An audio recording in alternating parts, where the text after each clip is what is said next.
रात 9 बजे लगभग अचानक मुझे एलर्जी हो गई। घर पर दवाई नहीं, ना ही इस समय मेरे अलावा घर में कोई और। श्रीमती जी बच्चों के पास दिल्ली में रह गईं और यहाँ रह गए हम अकेले। ड्राइवर मित्र भी अपने घर जा चुके थे। बाहर हल्की बारिश की बूंदें सावन के महीने के कारण बरस रही थी। दवा की दुकान ज्यादा दूर तो नहीं थी, पैदल भी जाया जा सकता था, लेकिन बारिश की वजह से मैंने रिक्शा लेना उचित समझा। बगल में राम मंदिर बन रहा था। एक रिक्शे वाला भगवान की प्रार्थना कर रहा था। मैंने उससे पूछा, चलोगे? तो उसने सहमति में सर हिलाया और बैठ गए। अब हम रिक्शा में। रिक्शा वाला काफी बीमार लग रहा था और उसकी आंखों में आंसू भी थे। मैंने पूछा, क्या हुआ भैया, रो क्यों रहे हो? और तुम्हारी तबीयत भी ठीक नहीं लग रही है। उसने बताया, बारिश की वजह से 3 दिन से सवारी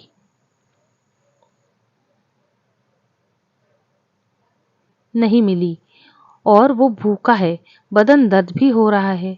अभी भगवान से प्रार्थना ही कर रहा था कि आज मुझे भोजन दे दो, मेरे रिक्शे के लिए सवारी भेज दो। मैंने बिना कुछ बोले रिक्शा रुकवाकर दवा की दुकान पर चला गया। वहां खड़े खड़े सोच रहा था, कहीं भगवान ने तो मुझे इसकी मदद के लिए नहीं भेजा, क्योंकि यदि यही एलर्जी आधे घंटे पहले हुई होती तो मैं ड्राइवर से दवा मंगवा लेता। रात को बाहर निकलने में मुझे कोई ज़रूरत भी नहीं थी और पानी न बरसता तो रिक्शे में भी न बैठता। मन ही मन भगवान को याद किया और पूछा ही लिया कि भगवान से मुझे बताइए कि क्या आपने रिक्शे वाले की मदद के लिए भेजा है मुझे? मन में जवाब मिला, हाँ। मैंने भगवान का धन्यवाद दिया।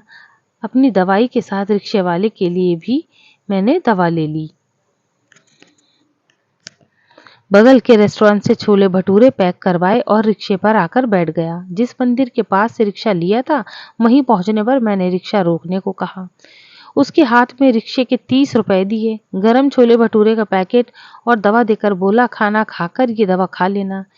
एक एक गोली ये दोनों अभी और एक एक कल सुबह नाश्ते के बाद। उसके बाद मुझे आकर फिर दिखा जाना। रोते हुए रिक्शे वाला बोला, मैंने तो भगवान से 2 रोटी मांगी थी, मगर भगवान ने तो मुझे छोले भटूरे दे दिए। कई महीनों से इसे खाने की इच्छा थी। आज भगवान ने मेरी प्रार्थना सुन ली और जो मंदिर के पास उसका बंदा रहता था, उसको मेरी मदद के लिए भेज दिया।